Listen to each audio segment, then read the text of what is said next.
الفرق ايه ما بين عرب سات ونايل سات؟ الفرق كبير جدا عشان خاطر قناه البي ان سبورت. لو انت عندك الريسيفر بتاع البي ان سبورت، طيب التسع قنوات موجودين على نايل سات فقط لا غير.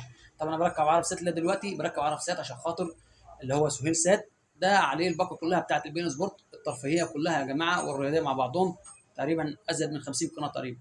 لكن النايل سات عليه تسع قنوات فقط لا غير اللي هم بتوع الرياضه. طيب انا هركبه دلوقتي، مجبر نركبه لو انت والله مشترك في الباقه كلها. هو تقريبا دلوقتي بقت مع عاميه على القناه كلها، مفيش رياضه دلوقتي ومفيش ترفيهيه، كلها دلوقتي بتقدر تشترك من حوالي 4500 تقريبا او 5000 في السنه.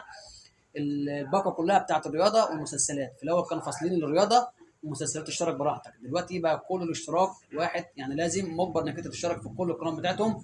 وعشان خاطر كده هتركب عرب سات او سهيل سات اللي احنا بنتكلم عليه دلوقتي عشان تسمع الباقه كلها موجود عليه.